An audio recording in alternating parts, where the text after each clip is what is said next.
It's checking in with Anthony and Glenn, teaching you to be the hotelier that you wanna be. It's checking in with Anthony and Glenn. Anthony. Merry Christmas. Happy Hanukkah. Hey, as you guys are listening to this, Hanukkah's already over, but I do appreciate the Hanukkah wishes. I got to tell you, Anthony, right off the bat, I'm feeling a little off today because we got together with my mom and we made potato latkes, and they weren't as good as they normally were because my mom, God bless her soul, bought the low-sodium matzah meal instead of the regular matzah meal, and we just couldn't recover after that. So if I'm off today in today's show, it's because of that, Anthony.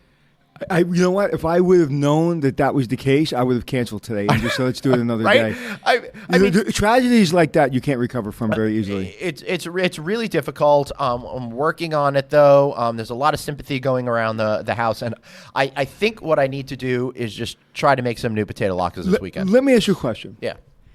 I was talking to a gentleman. We were just talking to him in the lobby, and he's a Jewish guy married to an Italian girl. Yep.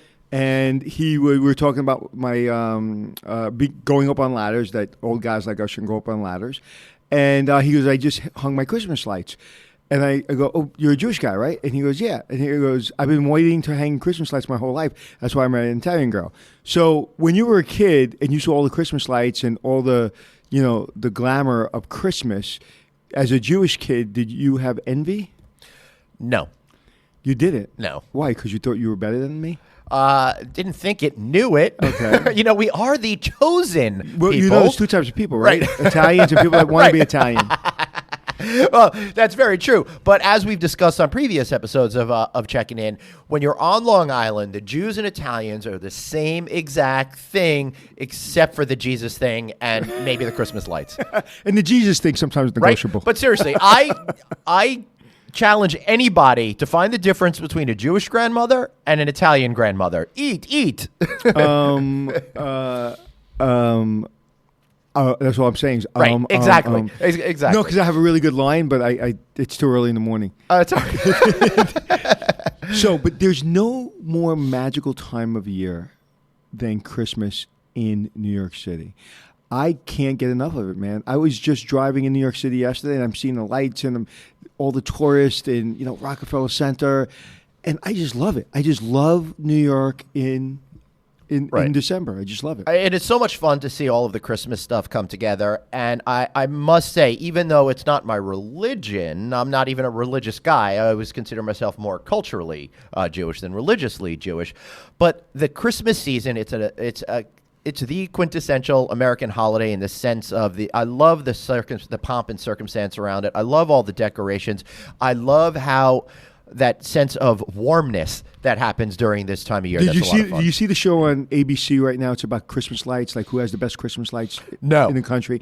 My friend Tanya, who's a designer, when I say friend, we've met a couple of times. She used to she used to be a designer on Restaurant Impossible, and I'll have her on Hotel Impossible, any Impossible show I do. She's a great designer, and she's the host of that, and she's just unbelievably spirited person, wonderful person, and she's hosting it, and you have all these beautiful lights. It's all about the snow and Christmas, and she's got this great spirit. I'm just like, God, I love this show. Yeah. And I don't want to love this show. It's about Christmas lights, but it was a great show. Anyway. Yeah, but the whole Christmas light thing is so freaking cool, especially with all the new technologies that are out there right now. I drive around my neighborhood, which is got so many people doing so many things, but no neighborhood is better for Christmas lights that I've ever seen than Bay Ridge, Brooklyn. If you said any other town in America than Bay Ridge, Brooklyn, especially New York, than Bay Ridge, Brooklyn, I'd be like, you don't know what you're talking about. Right. Oh, then you know what you're talking about. I do know what I'm talking about. And the fun thing is these guys, they are trying to outdo each other. So what do you need? What do you need for a great neighborhood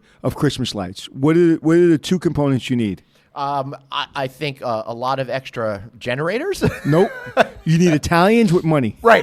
Yeah. And I will tell you. And that want to show off. I don't think any of them actually put up the decorations themselves. I think a lot of the landscaping businesses turn to Christmas light decorating businesses, Right. which is really fascinating. Right, and don't outdo me if you're my neighbor, because next year I'm going to outdo you. Right. And before we know it, we're going to spend $100,000 on Christmas lights. Now, we keep trying to be festive and do the holiday season thing, but we're also extremely lazy. So we have a hard time getting our act to do it. So I've got a lot of like Hanukkah holiday lights, but I just never got them up this year, and it's already over. I didn't know there were Hanukkah lights. There are. They're just blue and white.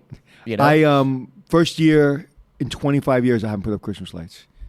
First year. No, actually 30 years. Well, I would think that you probably have great fears of climbing ladders. I do. And you're not allowed to climb a ladder with your cast on. Right. Exactly. All right. So, So let's put me in a really good mood and let's talk about a Hotel Impossible episode. I do want to do that, but I also want to say that I'm actually, after 5 minutes of talking to you, I'm starting to relax because we're here at the incredible Garden City Hotel. Once again, our home away from home. And I really love being here, Anthony, because they take such good care of us, but it's also just such great, plush, wonderful accommodations. So let me tell you what happened.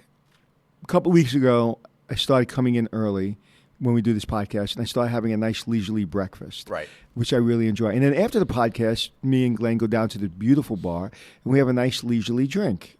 And I really look forward to it. And then this morning, Glenn got here at 9:30 because he knows I usually get here early to have breakfast, and he broke in on my breakfast. I sure did. Because I couldn't bear to think about you being all alone, and I wanted to keep you company. Do you know what I like doing most in the world? What is that? Being alone. Yeah, I kind of like the same thing. Especially after us recording today, I'm going to be like wanting to go home and just, not talk to people for 24 hours. I had lunch with Samantha Brown the other day. She was really the pioneer for all travel TV shows, and just one of the greatest human beings you'll ever meet, on and off camera. And that night, I was looking at her Instagram, and she lives in Brooklyn, and she's in her home, beautiful home, all by herself. Her kids are with her husband at the in-laws, and she's all by herself, and like she's bringing you through. Now I'm pouring wine that I'm going to have all by myself, and now I'm going to watch that movie that I'm going to watch all by myself. Right. Listen, alone time is great. Yeah. All right. So I love alone time, but I want to go back to this breakfast because something very important happened today during breakfast. Yes. And can I tell you what it was? Yes. You had almond toast. Avocado toast. You had avocado toast.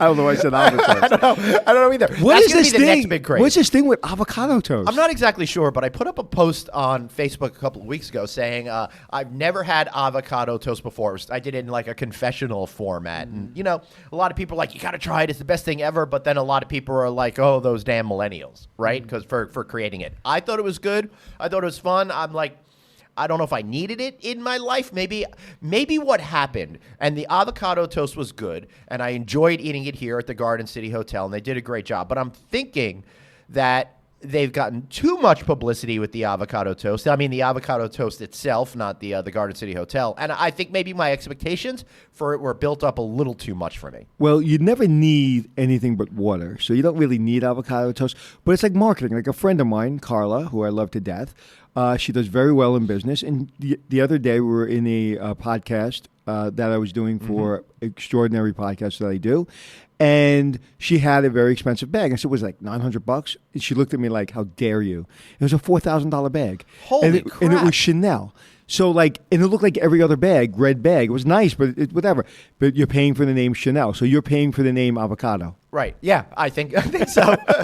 Because avocado is like the coolest thing right now. It really is. Avocado is, I'm wondering if Carla's doing PR for avocado because it's doing so amazing. Well, I would tell you this, that I'd rather have an avocado farm than a gold farm. Yeah. If there are gold farms. Right. Yeah. Because you make a lot of money in avocado because those things are expensive. Oh, you sure can. So, I was disappointed with the potato latkes. I'm feeling pretty decent about the avocado toast. I'm wondering next if I should do the potato pancake latkes with maybe an avocado topping and start a new thing. You know what's interesting? I could care less. I know. All right. Then let's talk about a Hotel Impossible episode. But Anthony, I'm just kidding. I got to kick it to our wonderful sponsors. Just for a few seconds, they're going to be right back after this message to talk about a Hotel Impossible episode. So stick around. Hey guys, I know this is a great conversation, but we need to hear a word from our sponsor. We'll be right back after this message. Hey everybody, Len here. So listen to this. Cobblestone Hotels is celebrating their 10th anniversary, and man, have they accomplished a lot in the last decade. Already they have more than 150 hotels throughout the United States, but they're in smaller and medium-sized markets. Those markets that the big franchise companies, they're underserving, they're overlooking, and in some cases just ignoring. But Cobblestone is an expert in these markets. And their president and CEO, Brian Wagernes, listen, I've gotten to know him in the last 10 years, and he has worked every job possible, including being an owner and operator. I can personally vouch for how awesome this company is, how awesome he is as an individual, because he understands the importance of finding the right combination of hotel brand and franchise owner. He's also an incredibly dedicated professional. Whether it's a Cobblestone Hotel and Suites Main Street design, Borders Inn and Suites, or one of the newly acquired brands such as Boulders Inn and Suites, Key West Inns, Centerstone Inns and Suites, Cobblestone has brands that range from economy to upper mid-tier, and one that's right for you. Quite simply, Cobblestone Hotels is the franchise for franchise owners. Patrick Mullenix, well, he's Cobblestone's new president of franchise development. Give him a call or check out their website at cobblestonefranchising.com. But give Patrick a call. He's a great guy. I've known him for a really, really long time, too. You can find him at 920-216-0620. That's cobblestonefranchising.com. And tell him Glenn sent you.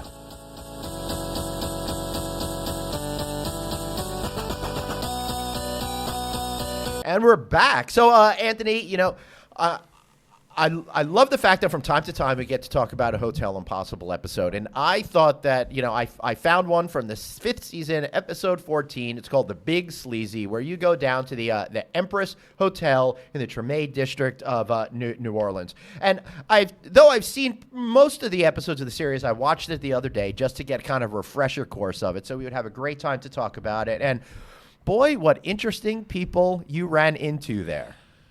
Oh, you have a couple days? Yeah. Well, first of all, I want to kind of make an announcement because everyone is asking me, is Hotel Impossible off the air? Is Hotel Impossible off the air? When are you coming back? We miss Hotel Impossible.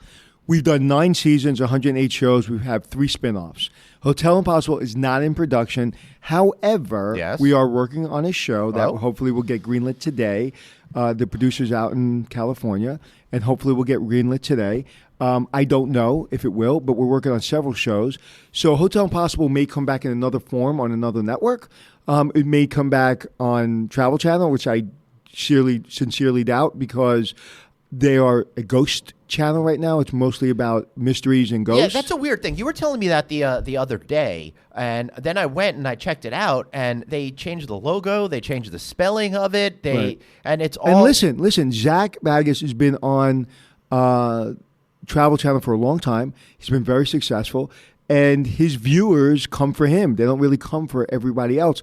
And although our shows did well, and Andrew Zimmern's show now is not on anymore either, did well, but Zach was killing it in the ghost world, and now the entire channel is going towards that, which is great that if it works for them, and it gives us an opportunity to go other places. So I am not responding anymore on social media to people that ask me if Hotel Impossible is coming back, because there's so many requests for it to come back. What I would just say, if you want it to come back, just, you know, call Travel Channel or email Travel Channel. I'm not advocating you to do that, but I'm just saying, if you don't see me responding to it, it's simply because I've answered the question several times, more than several times, and we are not in production, but stay tuned, because beginning of the year, you will see me in another show. Excellent.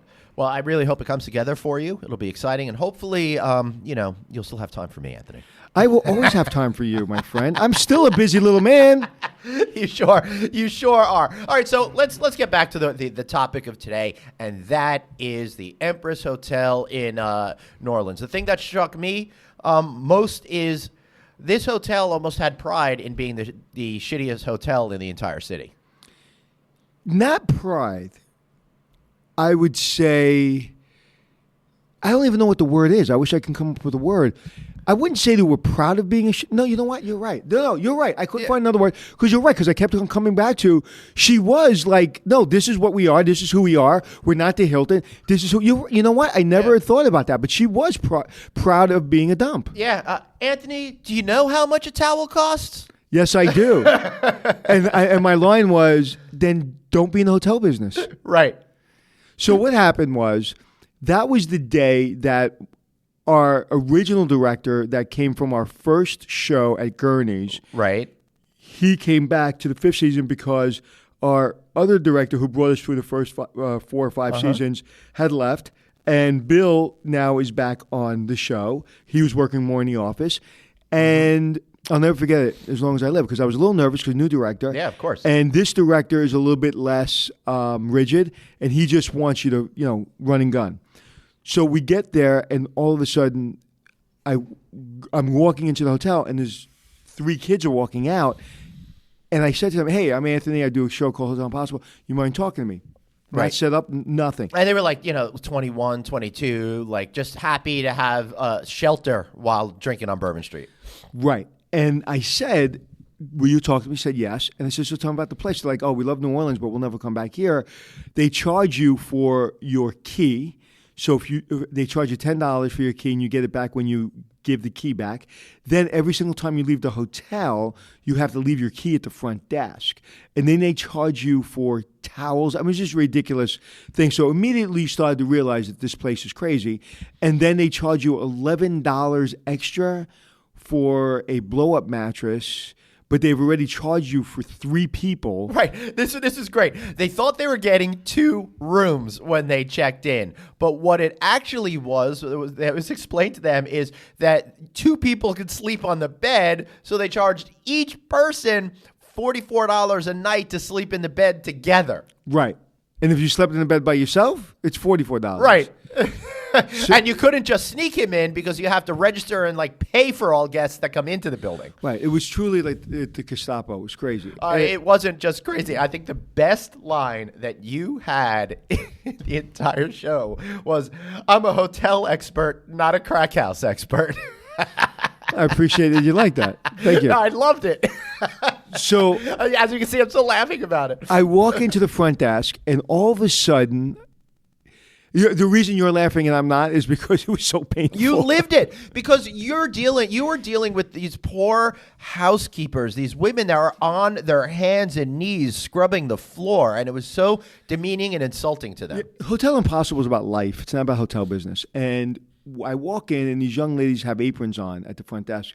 And I happened to ask them, I said, why do you have aprons on? And it's like, well, Mr. Anthony, I don't know, for some reason, people call me Mr. Anthony. They all called you Mr. Anthony. All my housekeepers, everybody, all the businesses I've ever run, they all call me Mr. Anthony. Maybe they can't pronounce Melchiorri. I don't know. I've got a lot of friends that still can't pronounce it, even though I've told them 1,000 times how to say it. Well, I enjoy being called Mr. Anthony, so that's fine. So they said, Mr. Anthony, we have to go and look at the sheets before a guest checks out. And if there's a stain on the sheet, they don't get their money back. They don't get their deposit of, $10 or $20 back. And I was like, excuse me? You have to go up to the room, and you have to inspect their sheets, and you have to look for stains, and then bring the sheets down and show them the stains at the front desk, and they don't get their $10 back. So tell our audience, Glenn, how that went. It went really great for good TV, really poorly for the guests. So they have this one woman who has to go upstairs. She has to strip the bed. She has to look for it. I believe she said she looks for makeup stains, cigarette butts, blood stains, any other type of stains that might have come, from the middle of the night. I probably shouldn't use the word "come" in that sentence. And then she has to go and look at the towels to see if they're stained, collect all of this stuff, bring it downstairs, and if it's okay, then the people get their $10 back. Now, one guy... I was going to ask you to mention him. One guy...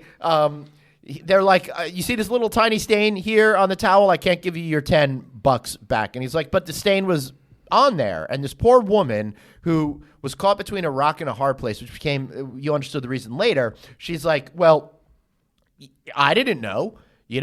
I didn't see the stain. I only know what I'm dealing with now. And the guy was just like, F this is bad. No, what he said exactly, I'll never forget it. this is bad business. Yeah, right. Yeah. This is bad business. Bad I couldn't business. agree with him more. I turned to the camera and go, that guy's a smart guy. Right. It's bad business. And then it's even horrific business, more so because the reason why the front desk manager, housekeeper, jack of all trades lady was forced into this position because she would get the money taken out of her paycheck when the owner came by and saw what happened. Exactly, and which was, it was frightening. And to kind of tell you the backstory, and I'll go forward in a second, having a new director, it's a little scary because you don't know his style. You don't know if he's going to stop you and if he wants to make sure the cameras are perfect, whatever. But he let it fly. And he let it fly for about an hour and a half. So everything you saw, we didn't stop. We didn't retake nothing but absolute horror for an hour and a half. So I keep looking at him and going, dude, are you getting this? And he goes, don't worry about it. Just stay in scene. Stay in scene. I said, but there's so much going on. There's so many people in the lobby. Stay in scene. And we shot that entire scene. The editors hated us, but we shot that entire scene in an hour and a half, start to finish, and we never stopped. And remember, I kept on looking back at the camera and go, we can't make this shit up? Yep. I was horrified. But then, and this didn't make the TV show, there was a young lady who was cleaning the room on her hands and knees. You remember that, right? Yep. And she showed me her knees. She pulled up her pants. You didn't see it on TV because it was horrifying. She had black and blues on her knees. So you have a white woman, Southern woman, taking African-American women and putting her on their hands and knees and scrubbing the toilets and scrubbing the floor on their hands and knees. And I thought, the horrific era of slavery in this country was over. I broke down. Right. I literally broke down. I was like, this is horrific. How you're treating these people. This is absolutely horrendous and hideous and every word I can think of. So as I'm going through this, now I have to meet the owner. And I told my director, I said, I don't know what I'm going to do. I may leave. I may have a panic attack. I don't know what I'm going to do. I do know that you were pissed. Excuse me. I was way beyond pissed. I was very, very sad. Mm-hmm. I actually have tears in my eyes right now. I was very sad and I was very embarrassed for my industry. I was embarrassed for those women. I was embarrassed for our country. Right. I was embarrassed for everything you can imagine when it comes to just how you treat a human being. And so I went into her house. And you walk into her house, and first of all, it looks like a maintenance room. The living room looked like a maintenance area with all of the screws and light bulbs for a hotel. And I sit down, and that was an interesting conversation. Right. Yeah, it sure was. And she just had a totally different point of view on how a hotel should be run, which was unbelievable to me. She didn't understand that a hotel, whether you get $300,000 a night for or whether you get $80 a night for, doesn't matter. What matters is how you treat people. So if somebody's working in an $80 a night hotel and they're cleaning a room, the way they clean the room in a $300 hotel is the same way. You use rags, different color rags for different color surfaces. They were using one rag. Do you want to tell that story? It's funny. It's really funny that you should mention that. I have a note here that just says the rag, the single rag, and you've got to go and watch this episode. And I highly suggest you download. It's only $2 on Amazon Prime. You could go check that out. But I get $0, just so you know. Right. So pay the $2 to Amazon and then send Anthony $1.50. But what shocked me most, Anthony, is she's cleaning the bathtub with the rag and then immediately goes to the toilet and cleans the toilet with the rag and then goes to the sink with the same damn rag. Oh my God, I wanted to puke right there and then. But that wasn't the worst of it. What else does she do with the rag? What else? I don't. She has to take it to the next room. Oh, and yes. do the same she thing. uses one rag for the whole day. For the whole day. That was enough for me to just want to. Well, Anthony, you know how much a rag costs. So she said, well, Anthony, Mr. Anthony, a sheet, you know how much a sheet costs? You know how much a rag costs? I said, then don't be in the hotel business. Right. I remember this line I said, and it wasn't a line, it was coming out of my heart. I said, I don't think I can help you. Not only I don't think I can help you, I don't want to help you. Right. I wish I had the authority to strip this hotel from you. And she goes, oh, Mr. Anthony, I'm so sorry. I said, no, I'm so sorry. Right. It was like, it was really like, it was crazy. One of the things that I noticed was very different about her reactions than a lot of the other people's reactions is a lot of people get really angry and dig in their heels. She was extremely passive about the whole thing. It's amazing you say that. And that you brought that up really tells me you were really into this show, because that's exactly right. She didn't care what I had to say. She looked at me like I had three heads, and she wasn't interested in changing. So when you have someone that is in a situation, I'm so amped up, I'm so upset, I'm telling you, you're doing everything wrong, and you have no ability to hear what I'm saying, right? Then I know I'm beat. You beat me. You win, I lose. Right. Because I can't manage crazy. Because I would think, and based on your more than 100 episodes recording this show, the people that are really reactionary and scream and yell and have explosions, I can deal with those people. They're passionate, at least, right? This woman has given up to such an extent that the whole notion of spending 49 cents on a rag, she really thought would put her out of business, and there's just no point in bothering. Same thing with the Woodstock episode we broke down a couple weeks ago. Like, I know when I'm beat. And, like, I want to win. I always want to win. I want to win at anything. Right. But if I'm going to lose and I know I'm going to lose, I'm not going to play the game. I'm not going to play, a superstar tennis player at tennis because I'm going to win. Right. I'm going to lose. Yeah. Now, I think part of the issue was that she was an older woman at the time of the recording. She was 73 years old. She really just wanted to retire. I think she had given up. She had lost her desire to have anything to do with it. No, I disagree. Okay. We went back. We didn't find anything on her ownership of hotels until we left for some reason. We looked on Google. We did some research. And years before, there was a fire in one of her hotels or one of her buildings, and someone passed away. Oh boy! So there was a long line of problems, and that's just the way she ran the hotel from day one. I don't think she was ready to retire. I think she still had a lot of energy. Listen, she looked fantastic. She really did. When she said she was 73, I honestly thought she was in her 50s. Right. So I had no desire to work with her after that meeting, and I refused. I told my director I refused to do anything for this young lady. If she's still in charge when I leave, I don't want to work with her. Is there anyone else in her family that would run the hotel? And that was an interesting part to me, is because she had twin sons that I guess were in their 30s. I guess, yes. Right? And they seemed to really have the hospitality desire within them. They had the fire to want to do it the right way, even though they had no idea what the right way was. So I asked my director, I said, hey, is there anybody else that's interested in running this hotel for her? And the producers obviously go there before me, and they kind of know that they're sons, or because they know I'm not going to work with this young lady. Right. So they said, yes, there's sons that are interested. So I want to meet them.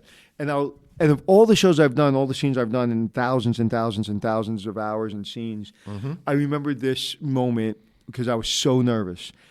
We're walking into this historic park in the area, and they're meeting me. We're about to sit on the bench. I've never seen them before, never laid eyes on them, and all I can think about was, how do I tell them their mother there's something wrong? Like, I just don't understand this woman, and I don't want to call her crazy, and I don't want to, because it's somebody's mother, and and I also don't want to be sued by making comments that can come back and bite me in the ass. Right. So I said to them, we sit on the bench, and like, hey man, nice haircut. We all got a chuckle. Yeah, because they were all three bald guys. So I say, so we sit down. We have small talk for about a minute or so, and I look at them, and I'm so nervous. And I look at them, and I said, so your mom, is she okay? Do you remember that? I do. And they started laughing. Yeah. And they were like, because they got it. Because it's the only way that I can transmit to them, hey, she's batshit crazy. Yeah. Go.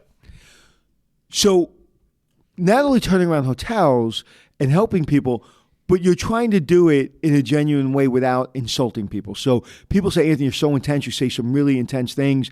But I'm not there to insult people. So I could have said she's crazy, she's this, she's that.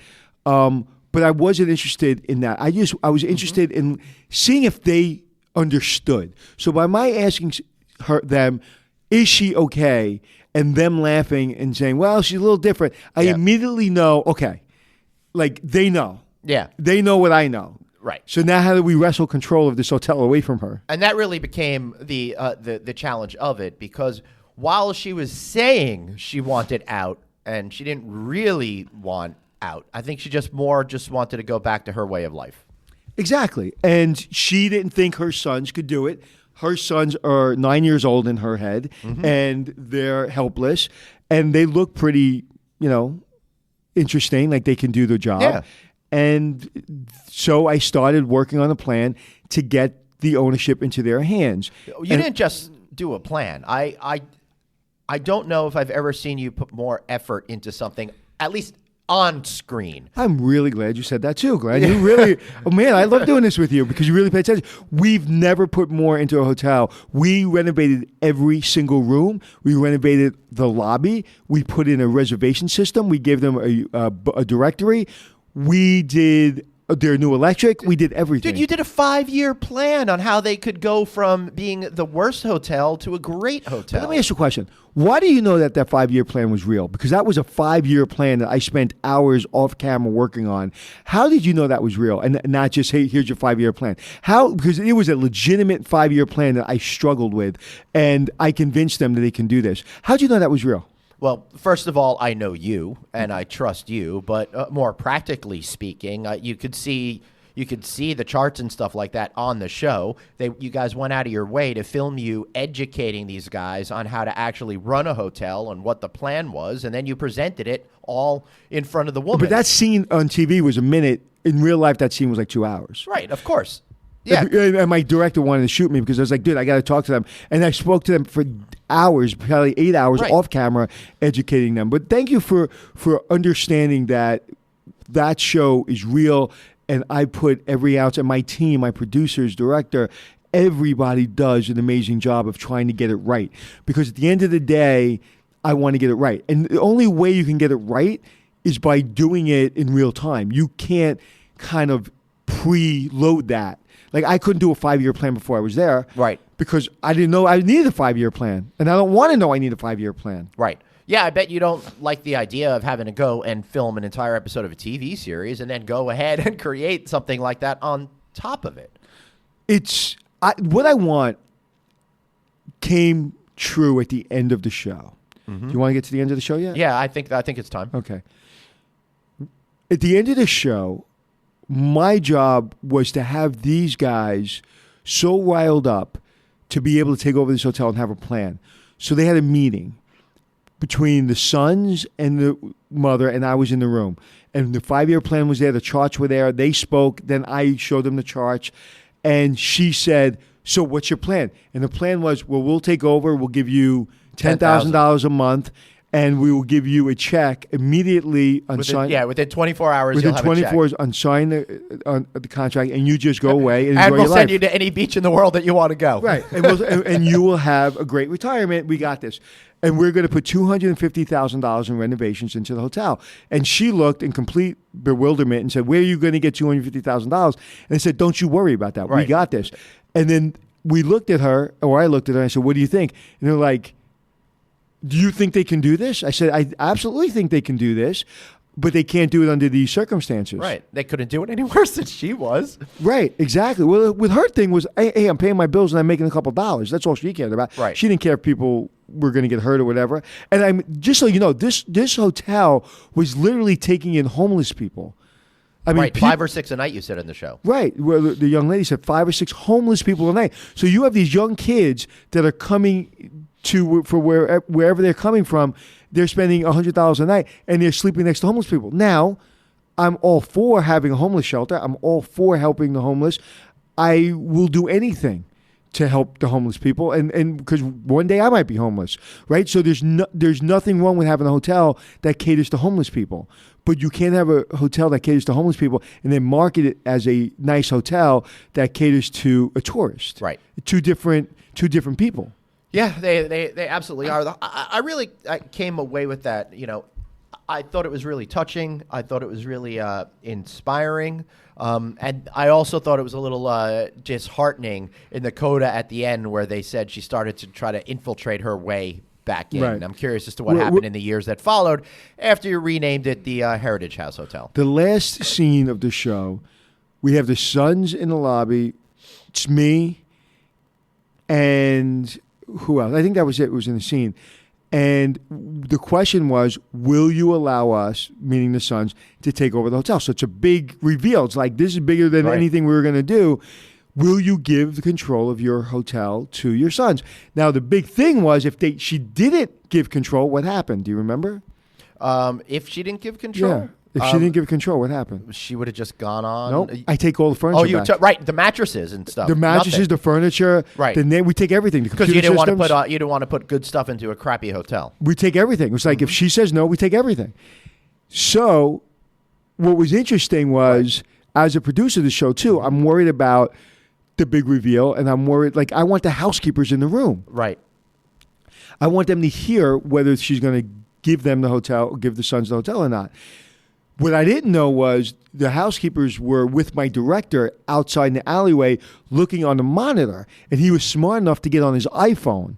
So he is filming the housekeepers on the iPhone as we're asking her, will you give your sons the hotel? Remember that moment? Right. I remember she said yes, and then they all went, "Wah!" They all exploded. That was my favorite scene ever. It was like ever. they won the lottery or something like that. Right. And it's a shame that all they won back was their dignity as human beings, and they had to have that kind of reaction. And me and the woman, the owner, we walked out of the hotel holding hands, and I was like, I can't believe I'm holding your hand right now. I can't believe I'm even looking you in the eye. Thank you very much. You're a tough broad. I really appreciate everything you did. And I said, thank you for giving me the hardest job I've ever had in my life. Yep. And she went her way, I went my way. Now, you want to know what really happened at the end when we all left? I don't think the Suns ever took over. I think she infiltrated her way back. I think they changed the name back to what it is, and it's still a dump. That's a shame. And that's a horrible, because that was a great turnaround, and we put a lot of money into it. A lot of our hotels turn around, and some people, you just can't change. Yeah, and it's true, and I see that not just on your show, but I see that on like Bar Rescue, for example, which I've also liked over the years. You get these people to finally connect with you and see the light, and then as soon as you walk away, then they start that dangerous slide back to what they were. Well, one of the reasons in one of my other businesses I do, I talk about when I do coaching and consulting, you're not going to get a lot of inspiration from me. You're going to get a lot of perspiration. When I leave, you are getting a lot of inspiration from me. I'm saying a lot of things. I'm excited. I'm giving you a lot of quotes, and I'm like there with you, and I'm holding your hand. So you're inspired because I'm giving you a lot of inspiration. Right. Okay, but while I'm giving you inspiration, what am I doing? I'm working my ass off. That's right. So I'm not about the inspiration. I'm about the perspiration. Mm-hmm. I'm giving you a 5-year plan. One of the greatest compliments you gave me ever is that, hey, that was a real plan. It's like, holy shit, you really know that. Yeah. I really worked my butt off to get that plan done. And so it's not about when I leave. It's like, dude, you got to do the work. You got to pay attention. So that must be really gratifying if you put all that work in and then somebody follows that plan. But it must be completely the converse if you put all of that sweat and perspiration into it, and then people basically say, we knew better. I got over that the first season, because in the first season I was obsessing about that. Right. And I was really upset and emotional. I'm an emotional guy. I'm actually getting emotional about it as we're talking, because he's actually thinking about my potato lot because it went bad. No, I am. No, it gets very emotional for me. Right. Even that she walked away from that. She didn't walk away from the hotel, and she didn't give it to her sons. It's emotional for me. But in the first season, I went through so much stress over it. I lost weight over it. I lost hair over it. No jokes. I really lost a lot of. I lost a lot of sleep over it. And then I realized, like, hey, your job is to go in there and kill it. Your job is to treat everyone with respect and hold everybody accountable, and leave everything on. Just leave everything there. Just leave everything on the field. And so when I leave, there's never a show. There's not been one show, any show I've done, would be Hotel Impossible, any other hotel, where I've ever gotten on that plane and said, damn it, I should have did a little more. Right. And that's because of my producers know me, and they make sure I have everything I need, and they're the best in the world. And I'm very fortunate to have the team that I have.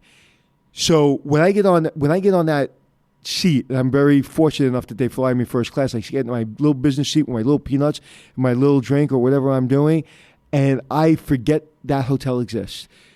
I just forget it because I did my job. My job was to help you and to give you the tools. So now that's not my responsibility.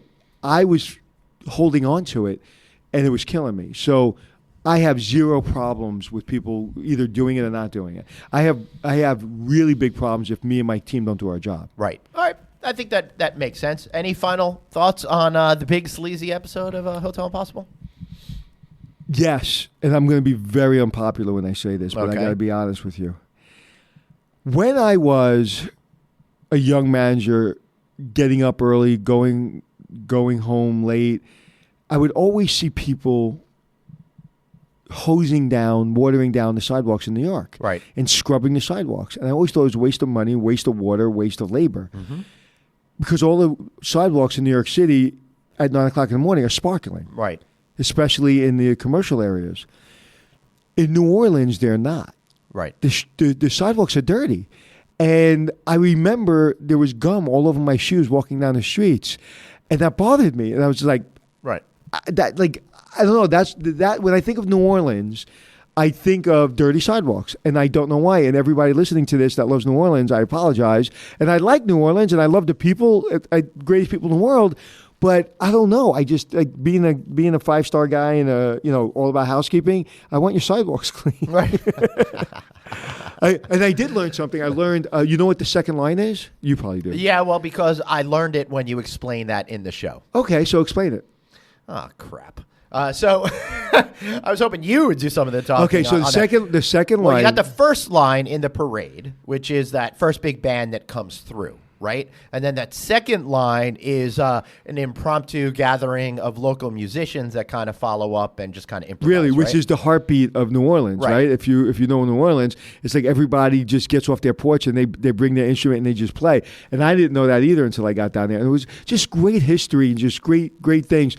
But listen, when you're treating people that horrifically, it's just beyond what I'm able to comprehend. I am an intense person. I hold people accountable. But I am a nice person, and I treat everyone the way I want to be treated. If I'm doing a shitty job, I want you to hold me accountable. Right. But don't you dare make my mother or me or my sister or my friend who happens to be black, white, or anything else get on their hands and knees, because that's not about you having money and I'm not having money. That's simply about you're not a nice human being. You think you're above everyone. And, I see it with my friends. I see it with the people, I just see it all around me. Anybody that has money, a lot of people that have money, they treat people that don't have money and are in situations that are a little less desirable. They treat them like shit. And I never understood, just because you have a little bit more money than somebody else, that you can treat people like shit. Yeah. And I didn't understand how the women that were under those circumstances were so freaking positive. Their energy was unbelievable. It was like central casting. It's like I casted those people. Seriously, I would have been like, if I was one of those women, I would have been like, F you, crazy old lady, I'm out of here. But they retained their dignity, they had enthusiasm, and they were sweet as heck. You know what, Glenn? You really pay attention when you watch a TV show. Yeah. Well, I only watch one TV show a year at this point. So that's one of the things that I got out of them, that these women, they were less pissed off than I was. Right.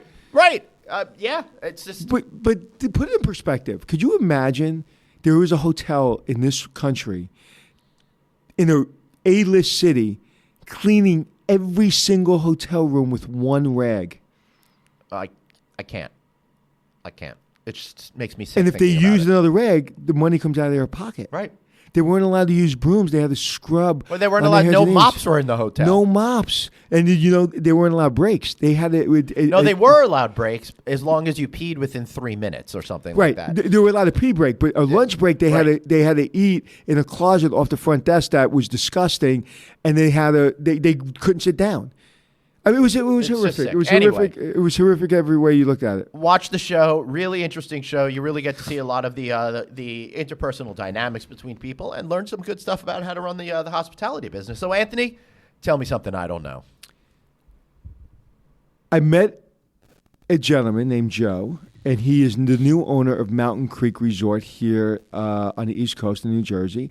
It used to be the old Action Park and the old Vernon Valley. Great Gorge. Great Gorge, right. And now it's called Mountain Creek, I believe. It is called Mountain Creek. And he's the owner of the Hill and the hotel, and it's just a wonderful, wonderful place to go there. He put so much money into it. And it's like they're skiing now on the East Coast, real skiing, not on the East Coast, but in New Jersey, because there's, of course, great skiing in Vermont. Yeah. And I don't know, I just love the guy. He's an incredible entrepreneur. We're doing some business together, but even if we weren't, he's just an incredible entrepreneur. So if you ski and you're in New York or New Jersey, go to Mountain Creek. Great, great, great place. Excellent. I love it. Beautiful. I just gave him a free commercial. Yeah, I know. You're very generous like that. So, Glenn, tell me something I don't know. All right, I almost said this at the beginning of the show, but I thought I would hold it for this part of the series. When I was a kid, my parents wanted me to have like I said, the quintessential Christmas experience. So we had a Christmas tree for a number of years while I was growing up. Oh, really? Yep. Do you have a Christmas tree now? No. Why not? Because my wife, who also happens to be Jewish, doesn't get that, didn't think it was cool, didn't really want to have anything to do with that as we were raising our children. Okay, so we're not having dinner with the wives then? No, we could have dinner with the wives. Just don't expect us to have a Christmas tree in my house. I'm kidding. You know? Actually, I find it a little weird that a Jewish guy would have a Christmas tree. It was really weird, and in retrospect, it was very strange. And actually, when I started going to Hebrew school, I told my parents I didn't want to do that anymore. But I will always have those really cool memories of having the Christmas tree and coming down on Christmas morning and having presents, even though I was a Jew. Oh, wow. And any of your friends had that experience? No, at least not the Jewish ones. I mean, all the Christian ones, I guess, did. Well, all the Jewish ones came to my house. Yeah, right. And they actually used to do what they called the lasagna bowl, because when everybody was celebrating Christmas, all the Jewish kids would play football in the park. Wait, Jewish kids played football? Yeah, no, it's shocking, right? But we did. We played. Listen, Michael Weintraub, Jonathan Schwartz, Andrew Rubin. Those were my best friends. Right.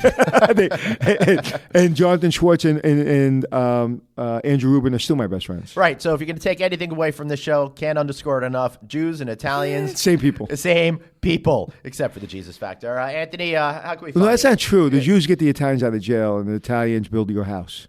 Yes, that's true. All right. I never thought about it that way, but you're absolutely right. Anthony Hotels, anywhere you want to be on the internet. That's how you find me, Glenn. Great. And I am at Traveling Glenn. And be sure to give us that 5-star rating on the iTunes over there, because it really helps us, helps other people find the show right there, such as this great response from Mark G. Vegas, who writes that... He writes, I'm a big fan of Anthony and have gotten to know him over the years, so I wanted to check out this podcast. As expected, it does not disappoint! ! Anthony and Glenn are a great team and balance each other out very well. As a hospitality professional, the topics are fresh and relevant, but even if I weren't in the industry, the show is entertaining, fun, and insightful for anyone who travels. This podcast has made my commute enjoyable and productive. Keep up the good work. Oh, keep up the great work, guys. So thank you, Mark G. Vegas. How cool is that? Hey, man, somebody's got to carry the show. I'm glad it's me. Right. Honestly, I'm glad too, Anthony. I'm glad too. So I think that's a great place to leave it. We'll see you back next time, and thanks for checking in. It's checking in with Anthony and Glenn, teaching you to be the hotelier that you wanna be. It's checking in with Anthony